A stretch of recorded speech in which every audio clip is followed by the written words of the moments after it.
हिरण्यकश्यपू हा राक्षस राजा होता.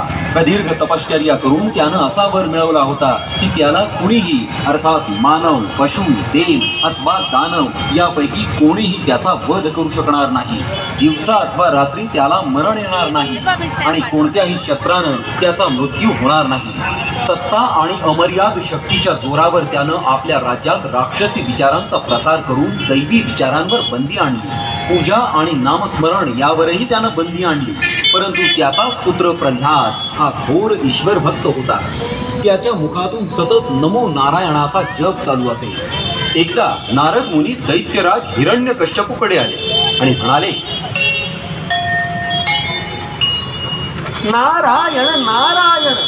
बोला मुनिवर. नारायण नारायण.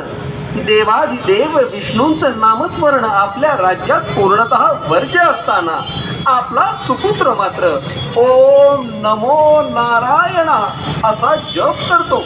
हे आपण कसे सहन करता दैत्यराज? नाही, हे कदापि शक्य नाही.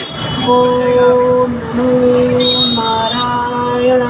हिरण्यकश्यपूनं त्याला नाना प्रकारे समजावण्याचा प्रयत्न केला आणि ईश्वराचा नाद सोडण्यास सांगितला. परंतु प्रल्हादाची ईश्वर निष्ठा अजिबात ढळली नाही.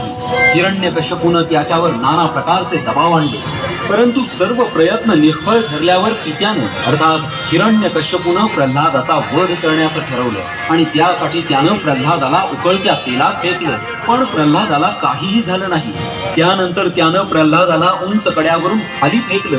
पण तरीही ईश्वराचं नामस्मरण करणाऱ्या प्रल्हादाला साधं खरचटलं सुद्धा नाही. मग मात्र हिरण्यकश्यपूनं क्रोधित होऊन प्रल्हादाला विचारलं, तुला नक्की कोण वाचवतो? त्यावर प्रल्हादानं सांगितलं की माझा ईश्वर, माझा नारायण मला वाचवतो. त्यानंतर हिरण्यकश्यपू अतिशय संतापला आणि त्यानं प्रल्हादाला सांगितलं की या जगात मीच सर्वशक्तिमान आहे. तुझ्या नारायणाचं अस्तित्व या जगात नाही. तुझा नारायण जर या खांबात असेल तर ये म्हणावं माझ्या समोर. आणि मग उन्मत्त झालेल्या हिरण्यकश्यपूनं त्या तेजोरूप खांबावर गदेनं प्रहार केला.